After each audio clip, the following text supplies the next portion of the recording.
I'm heading towards the Rhodope Mountains to see some of the last remaining captive bears in Bulgaria, before then tracking them on their incredible journey all the way to their new home in Kent. Under communist rule, European brown bears, which once roamed wild right across Europe, were bred purely to be shot by trophy hunters for sport. It was a practice known as canned hunting. Now it's banned.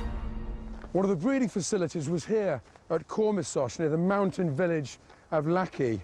At one point, over 75 bears were kept in captivity here.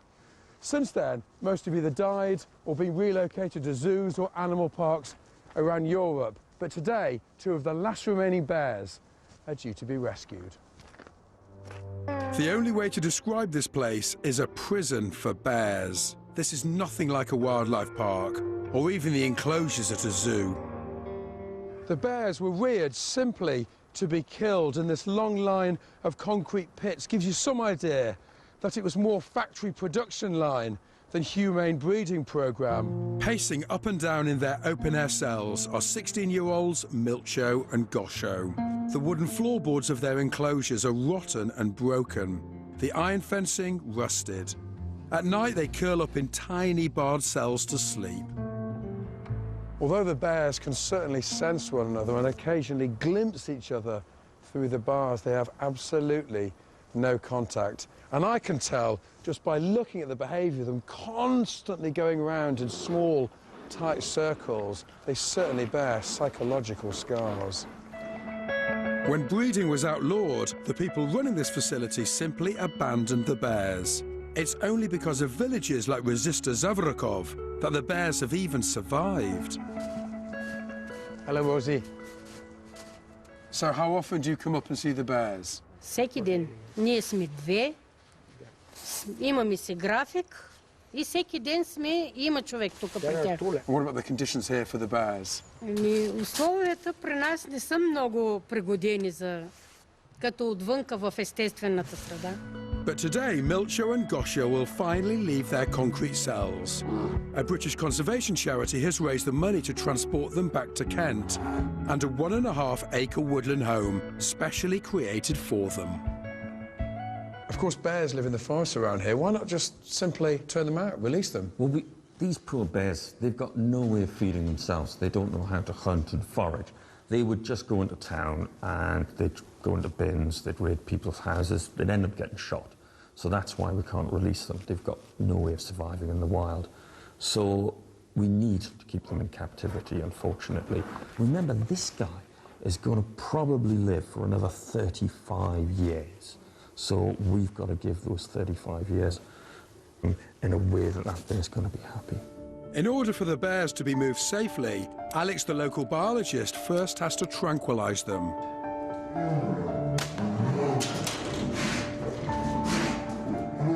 It's a tense 10-minute wait for the anaesthetic to take effect. As soon as it has, it's all hands on deck. 2, 1, go!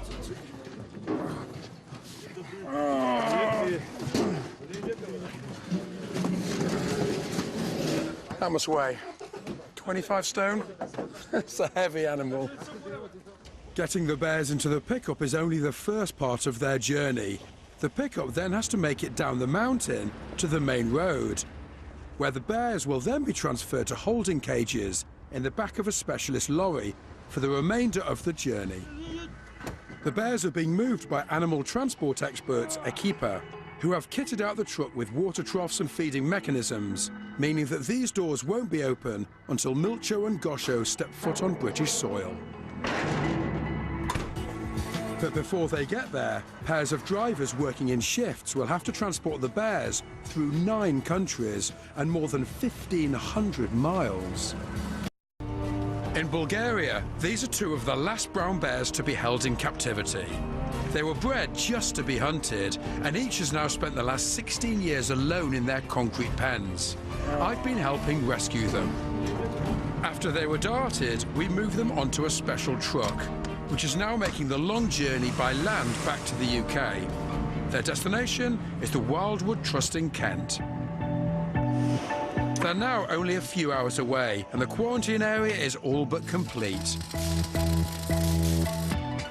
Well, Peter, it's a bit of a muddy, wet day, but It the is. enclosure has, I think, tremendous potential. It has. It's a great enclosure. The chaps here have done a fantastic job. We're trying to give the bears everything they need. You can see there's lots of stuff for them to play with.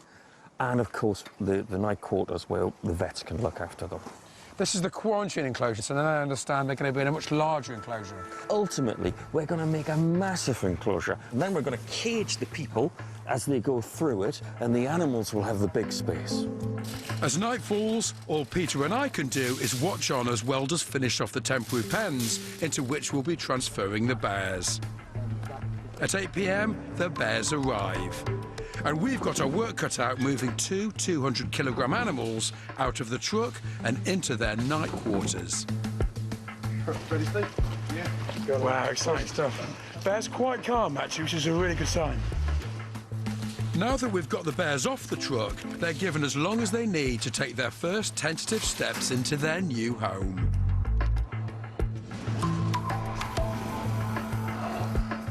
Due to essential quarantine regulations, it'll be months before the bears get to enjoy their acre-and-a-half enclosure that's currently being finished for them. But the moment it's ready, we'll be here to see how they get on. Winter turns to summer, and I've returned to witness the first bear's release into the new enclosure.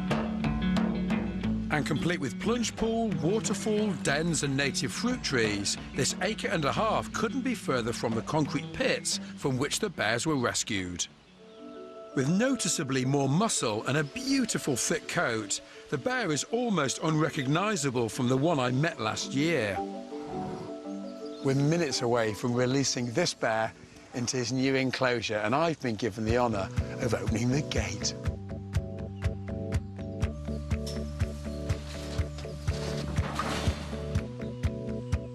Given how the bear started out in life, it's unsurprising that he initially shows some apprehension. But 1 hour later, the first of the two bears enters the new enclosure.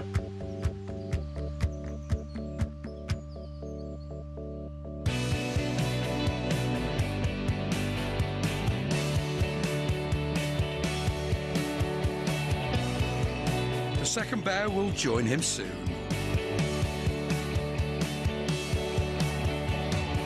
Bred to be hunted and confined to concrete pits, these bears started off life with the odds stacked against them. But witnessing their relocation to this amazing environment is the perfect end to this wildlife rescue.